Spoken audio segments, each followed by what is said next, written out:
Olá, meninos, tudo bom? Saudades, muitas saudades de vocês, né? Mas a gente tem que dar continuidade, né, ao nosso conteúdo, que se consiste no capítulo 5, sob o título da apostila 2 de vocês, Período entre Guerras, Regimes Autoritários e Totalitarismo, né? Eu vou ser bem objetiva nesse capítulo, tá? Esse período entre guerras seria, na verdade, pós a Primeira Guerra Mundial, em que os Estados Unidos ajudou os países do continente europeu a se reerguerem financeiramente. Obviamente que chegou um período na instabilidade financeira e veio aí, então, para os norte-americanos, a crise de 1929, que vocês viram nas videoaulas do YouTube que eu postei para vocês. Né? Então, consequentemente, essa aqui de 1929, ela trouxe uma queda muito brusca para a economia norte-americana, que depois Franklin Roosevelt teve por finalidade, né, reerguer. Ele conseguiu, na verdade, reerguer quando ele implantou o New Deal, né, ou o novo acordo, como era também chamado. Mas nesse meio tempo aí dessas entreguerras, né, entre a Primeira Guerra Mundial e a Segunda Guerra Mundial, o mundo sofreu profundas transformações. E, consequentemente, devido a isso, foram surgidos regimes autoritários, os regimes, né, totalitários também. E aí eu vou colocar aqui em xeque-mate, na verdade, o nazismo e fascismo. O stalinismo, ele também entra, né, nesse pacote aí de regimes totalitários. Mas como nós vimos com relação, né, à Revolução Russa, no finalzinho da Revolução Russa, com a implantação do governo de Stalin, que já, né, que é um governo ditatorial, o stalinismo, então não tem necessidade de eu voltar nesse ponto. Aqui eu vou, na verdade, explanar para vocês no que se consistiu o nazismo e o fascismo, o que, na verdade, né, eles defendiam que vai ser praticamente a predominância, né, das mesmas coisas, com algumas ressalvas, e depois como, na verdade, esse nazismo e fascismo se espalharam, vamos assim dizer, para Portugal e Espanha, que a apostila de vocês aborda, né? Que é o salizarismo e a Guerra Civil Espanhola. Então, nós vamos ver como que, na verdade, se consistiu essa parte aqui. Eu já coloquei da seguinte forma, né? Não tem como fugir, eu tenho que falar do stalinismo, porque o stalinismo vai ser de extrema importância, por assim dizer. Então, aí a gente vai identificar como regimes totalitários o fascismo na Itália, o nazismo na Alemanha e o stalinismo, né, na Rússia. E eu coloquei aqui uma definição desses regimes totalitários. E lá na frente tem uma outra definição que é muito legal, que vai ajudar muito vocês. Principalmente para os meninos que vão fazer aí o IFES, né? Então, automaticamente aí vai ser de muita valia esses slides. Então, definido da seguinte forma: o Estado é representado por um governo forte, com poderes acima dos direitos do cidadão. Né? Uma ditadura, ela acaba com a democracia de qualquer nação quando ela é implantada. Né? Os três poderes vão estar subordinados a esse chefe de Estado ditatorial, as funções administrativas, né, de outros órgãos também vão estar subordinados a esse chefe de Estado. Então, a ditadura ela acaba literalmente com a democracia de qualquer nação. O direito de ir e vir do cidadão se torna inexistente, tá bom? O Estado controla diversos setores da vida social, como os meios de comunicação, órgãos de segurança, sindicatos de trabalhadores. Isso é verdade, né? Os meios de comunicação, na verdade, o governo ditatorial ele só vai querer que passe para a população aquilo que ele, na verdade, quer que a população saiba, né? Então, aí nós vamos ter a censura. Os órgãos de segurança, obviamente, né, impedir, como eu vou definir para vocês, tentar evitar aquelas pessoas que fossem contrárias a essa ditadura e, de uma certa forma, quisessem contestar essa ditadura. E os sindicatos trabalhadores, né, eles são fiscalizados para que não haja greves.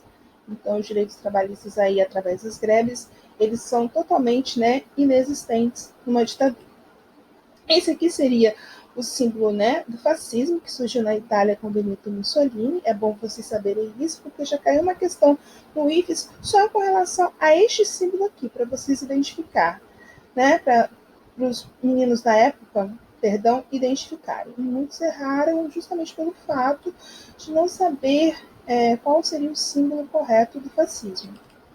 E aqui nós vamos ter as informações do fascismo, por assim dizer.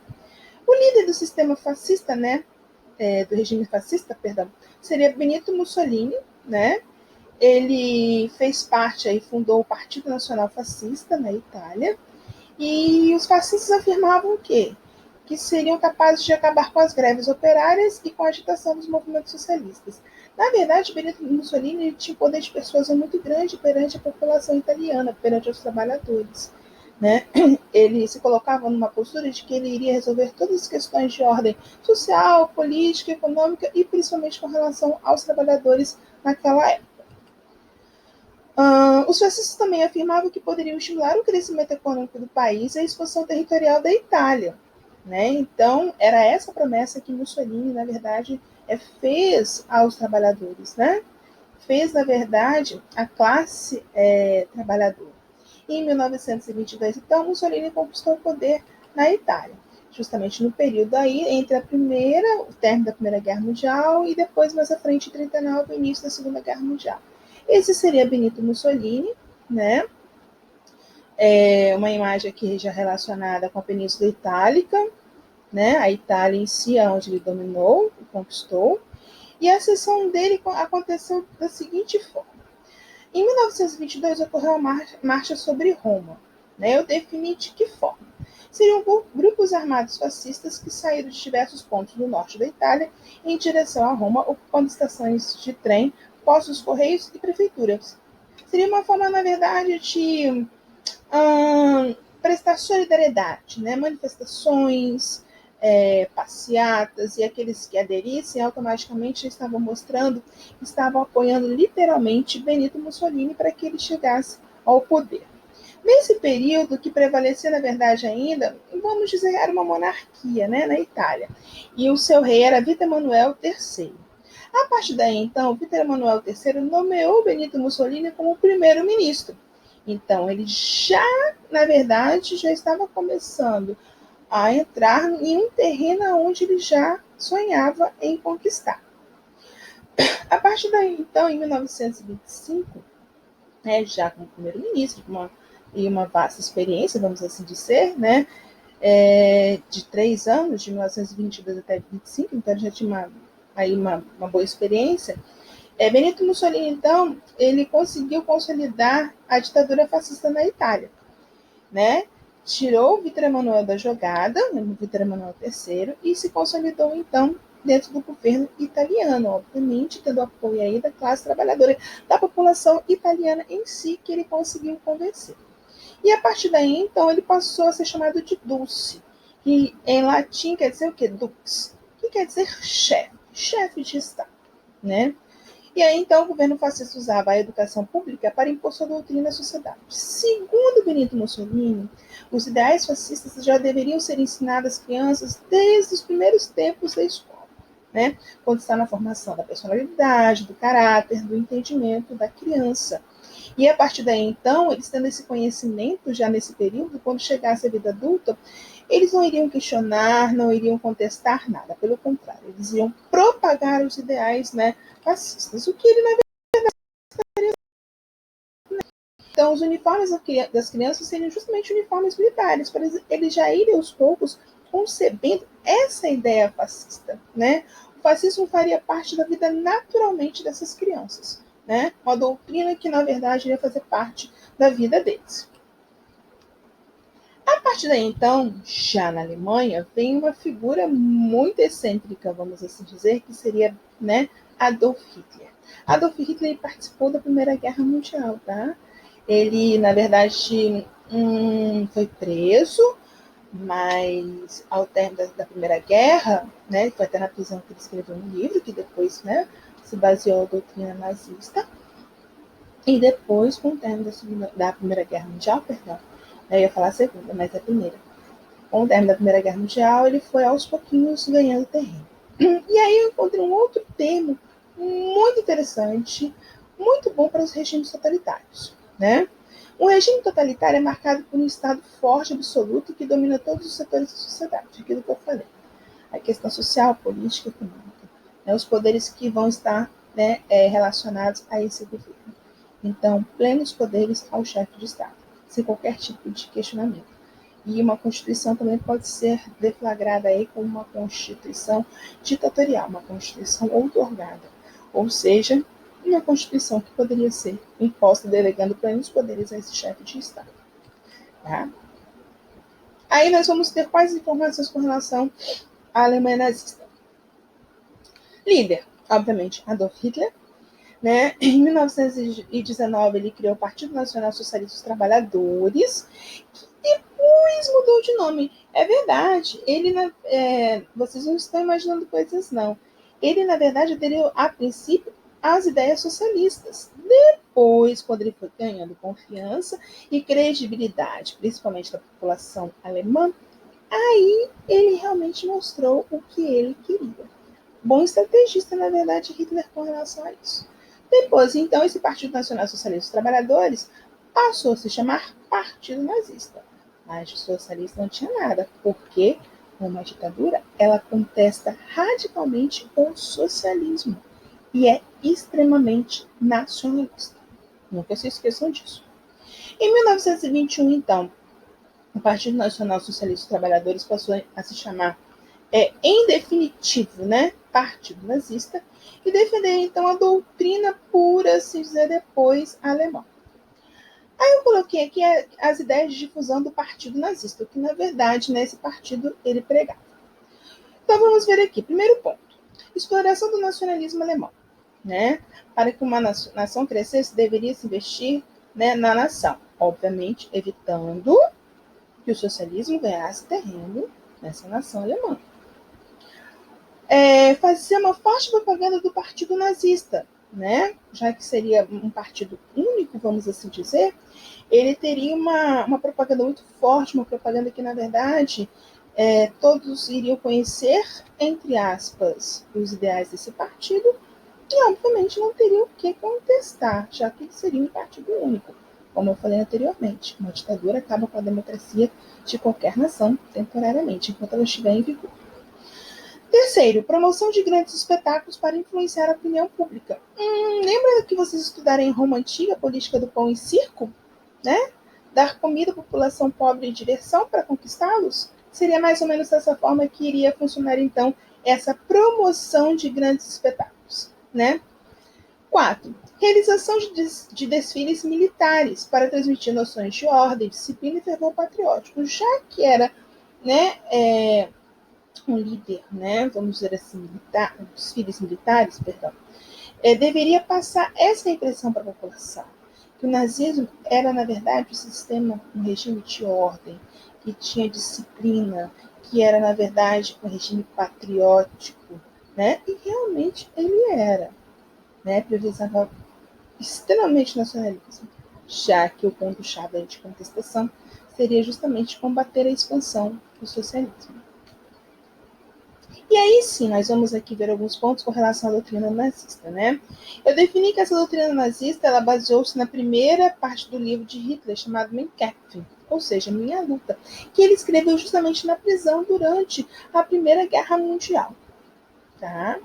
E a doutrina nazista é caracterizada como um conjunto de ideias autoritárias e racistas, porque, segundo Hitler, deveria-se, né, formar uma raça pura, ariana, sem nenhum ou qualquer tipo de mistura. E os principais pontos da doutrina nazista seriam justamente, né, a superioridade ariana, a formação dessa raça pura, alemã, que ele defendia, né, fervorosamente, o antissemitismo, que seria, nessa questão aqui, a proibição do casamento entre alemães e judeus. Já quando ele vai em busca dessa superioridade ariana, ele já tem em mente justamente evitar qualquer tipo de mistura com outra raça, né? Então, os judeus, segundo a visão dele, era um povo, né, semita, vamos assim dizer, então não deveria se misturar com os alemães. Por isso, a proibição do casamento entre alemães e judeus, né, que definimos de antissemitismo. E para ele, a busca do espaço vital, que seria o expansionismo. Quanto mais países fossem dominados de acordo com o sistema nazista, com o regime nazista, mais chegaria ao propósito dele, que seria qual? Praticamente dominar o mundo sobre o regime nazista. Era isso que ele, no final das contas, queria, desejava, almejava e se dedicava para colocar em prática. Porém, né, ainda em 1925, nós vamos ter uma República de Weimar, ou Weimar. Tem algumas pessoas que pronunciam Weimar e outras Weimar. Então, as duas colocações estão. E antes, na verdade, né, nesse período aí de 1925 na Alemanha, foi eleito o Marechal Paul von Hindenburg como presidente da Alemanha, né? E, na verdade, o Hindenburg, ele não conseguiu solucionar nada e levou ainda a Alemanha a uma crise mais profunda, vamos dizer assim, né? Então, quais foram os motivos que levaram a essa crise alemã? As perdas territoriais, que seria o Tratado de Versalhes de 1919, no término da Primeira Guerra Mundial, as dívidas de guerra que eles acabaram, né, contraindo, querendo ou não, a Alemanha foi o único país punido, né, com relação à Primeira Guerra Mundial, e, consequentemente, isso acarretou o enfraquecimento das indústrias, né? Então, querendo ou não, aí gerou as greves, as manifestações dos trabalhadores, e que acabou desagradando Hindenburgo, mas favoreceu a quem? A Hitler, que acabou ganhando a confiança da classe trabalhadora. Ainda assim, vamos ter os altos índices de desemprego, né, devido ao enfraquecimento das indústrias, e uma inflação de ordem astronômica. Tá? Sendo assim, nesse meio tempo na Alemanha, fala Inglaterra, na Alemanha, em 1933, Hitler, né, se tornou chanceler, ou seja, ele foi, na verdade, levado a primeiro-ministro da Alemanha, né, o Hindenburgo, e a partir daí, então, depois ele foi já colocando em prática os seus ideais, né? Ele conseguiu implantar o nazismo na Alemanha. A partir daí, então, Hitler passou a ser chamado de Führer, que quer dizer, né, chefe de Estado, então seguindo os mesmos moldes de Benito Mussolini, né, na Itália. E com isso, então, já estaria instaurada, vamos assim dizer, o nazismo dentro da Alemanha. Tendo líder quem? Tendo como líder Adolf Hitler, né? Então foram nesses moldes, por assim dizer, que se consolidaram o fascismo na Itália e o nazismo, né, na Alemanha. Professor, o que vai diferenciar aí um do outro? Já vai ser a questão aí da formação da raça ariana, que era o objetivo central dos nazistas. Os outros moldes que caracterizam, os outros elementos que caracterizam, por assim dizer, né, o fascismo e o nazismo vão bater perfeitamente. Mas justamente a formação dessa raça ariana, dessa raça pura, né, que Hitler buscava, é que vai ser o diferencial com relação ao fascismo italiano. Tá? E neste íntere também, o fascismo e o nazismo foram se espalhando pelo restante, né, do mundo, do continente europeu, né, mas depois também pelo restante do mundo, que chegou até aqui o Brasil, no governo, na verdade, de Getúlio Vargas, que é um outro momento que a gente vai ver. Tá? Então, com isso, né, o salazarismo se destacou em Portugal e a Guerra Civil Espanhola, como o próprio nome está dizendo, né, ocorreu na Espanha. Tá? Então, vamos ver, por assim dizer, as características de cada um. O salazarismo em Portugal, né, ocorreu em 1926 através da implantação de um golpe de Estado por militares, né, que acabou instaurando aqui uma ditadura militar que perdurou até 1933. Tá? Neste ínterim de 26 a 33, assumiu então, né, o professor Antônio Salazar, o professor Antônio Salazar, ele foi escolhido como primeiro-ministro das Finanças Públicas em Portugal. Já era, na verdade, um meio que ele encontrou para depois implantar, então, o salazarismo, né, em Portugal, nos moldes do regime, dos regimes totalitários. Em 1933, então, Salazar ele implantou um Estado Novo, né? Obviamente que teve uma Constituição que deu respaldo para que ele, na verdade, conseguisse fazer essa implantação, né? Uma Constituição ditatorial que foi otorgada, né, ou seja, imposta, que deu respaldo para que ele então implantasse o Estado Novo nesse período. A partir daí, né, o que o governo, por assim dizer, de Salazar fez? Promoveu um governo de caráter pessoal, porém repressivo, já que era uma ditadura que estava sendo implantada, né? Promove uma política econômica explicitamente favorável aos interesses de quem? Da burguesia. Então, quem detinha, né, o poder econômico, de uma certa forma, seria mais privilegiados. Porém, perseguiu os movimentos esquerdistas, que eram contrários a essa forma de governo que estava sendo implantada, a esse Estado Novo, né, a essa ditadura, né, a esses regimes totalitários que estavam permeando Portugal nesse período. A partir daí também, ele criou algumas medidas restritivas da seguinte forma: censura à imprensa, ou seja, nem tudo poderia ser dito, nem tudo poderia ser mostrado e nem tudo poderia ser falado. Teria que ser de acordo com o quê? Com o que o governo quisesse. Como funciona em qualquer governo ditatorial, através aí da imprensa, né, com a censura. Proibiu greves, né, com relação aos trabalhadores das fábricas, né, e a formação de movimentos de trabalhadores.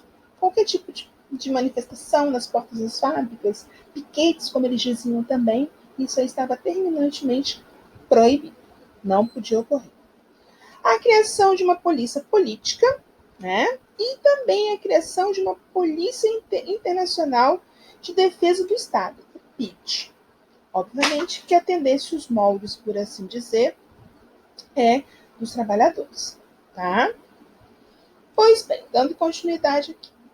O salazarismo, né, ainda em Portugal. A partir daí, então, o Estado Novo manteve-se até 1974. Porém, antes disso, né, Salazar ele saiu do governo devido a problemas de saúde. Mas mesmo ele saindo em 1968, permaneceu um governo, como poderíamos dizer, um governo ditatorial. Aí assumiu quem em seu lugar? Marcelo Caetano. Assumida então, né, a presidência da República Marcelo Caetano, que durou até 1974, né, ele também seguiu os mesmos moldes, não facilitou em nada a vida, né, dos portugueses, por assim dizer, nessa ditadura, esse regime totalitário. Tá? E aí, então, vem em 1974 a Revolução dos Cravos.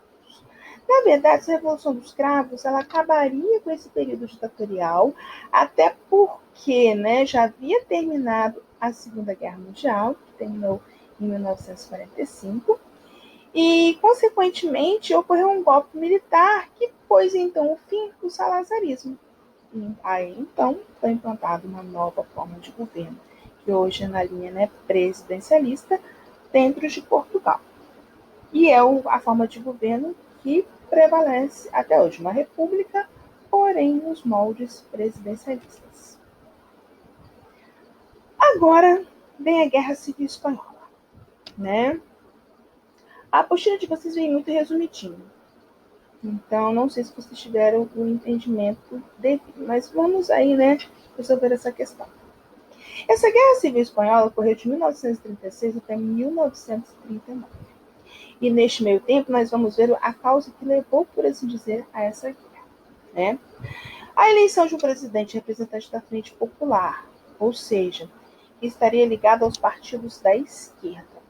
Os partidos da direita queriam Francisco Franco, né? Então, quando foi a eleição, e obviamente, né, essa eleição levou à vitória, né, desse representante da Frente Popular, que seguia, na verdade, os moldes socialistas, né? Então a gente identifica aí que seria o comunismo versus o fascismo, que foi implantado na Espanha. E, perdão, e eu esqueci de dizer que em Portugal foi o nazismo, tá? Também teve aí o nazismo, teve mais ênfase. Na verdade, o fascismo ou o nazismo são classificados como regimes totalitários, ditatoriais. Então, a nação que aderisse a eles estaria seguindo justamente essa linha ditatorial. Então, né, só para vocês terem esse conhecimento aí mais aprofundado, tá? E aí, então, gerou, vamos assim dizer, um confronto entre o partido da esquerda, que tinha o apoio, né, da Rússia, da República Socialista, União das Repúblicas Socialistas Soviéticas, né, versus os partidos da direita, que tinham apoio da Itália e da Alemanha. E eram os partidos da direita que apoiavam Francisco Franco, né? Então, já pode perceber aí uma linha nazi-fascista, né? Então, a Alemanha nazista com a Itália fascista. A partir daí, então, né, os da direita, como eu havia dito, apoiavam Francisco Ferdinando. E Francisco Ferdinando Francisco Franco, perdão, né, Francisco Ferdinando. Então, aí eu misturando a Primeira Guerra com a Guerra Civil Espanhola. Francisco Franco, na verdade, ele lutou para que fosse implantado depois esse regime ditatorial dentro, né, da Espanha. Mas à frente ele conseguiu. Então ele teve o apoio justamente do partido, né, da direita. Em 1939, então, Francisco Franco conseguiu assumir o governo espanhol, né, depois de tanta luta aí, de tanta guerra com os partidos da esquerda, tanto a Rússia, né, a União Soviética como apoiadora, né, desse partido da esquerda. Então ele acabou assumindo, né, o governo espanhol. E quais foram as principais características do seu governo? O anticomunismo, como todo regime ditatorial, combater, na verdade, a expansão do seu país, né, do comunismo, do socialismo em si, e era o que ele iria fazer, já que tinha um partido da esquerda que tinha o apoio da União Soviética, que obviamente não iria cruzar os braços com relação a isso, iria, na verdade, ir à luta para que, na verdade, né, conseguisse destituir do governo Francisco Franco, né, e também a falar do único, como ocorreu com o Partido Nazista, né, na Alemanha e o Partido Fascista na Itália. Então, todo regime ditatorial tem um único partido em questão, tá? E aí, então, né, em 1939, conseguiu, na verdade, Francisco Franco assumir o governo espanhol. Eu coloquei essa imagem aqui, né, da, da, da, da perdão que eu esqueci o nome, da Guernica, que foi pintada por Pablo Picasso, né? Pablo Picasso pintou essa tela aqui, e que foi justamente durante a Guerra Civil, né, espanhola. E lembrando que Francisco Franco, ele assumiu o governo, na verdade, espanhol, antes mesmo, ou melhor, no ano de eclosão da Segunda Guerra Mundial. E aí, então, né, se consolidou os regimes totalitários, o nazismo e o fascismo.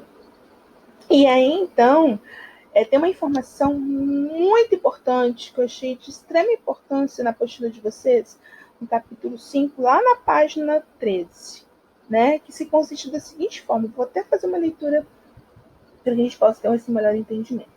Né? Durante a Guerra Civil Espanhola, Hitler, aliado de Francisco Franco, forneceu aviões, pilotos e bombas para a luta contra a Frente Popular, que seria justamente, né, a frente de esquerda que tinha o apoio da União Soviética na época. Em 26 de abril de 1937, a Guernica foi destruída pela Legião Condor. O pintor malaguenho Pablo Picasso, ao saber da notícia em Paris, produziu uma grandiosa tela, na qual retratou o horror vivido pelos habitantes da Guernica.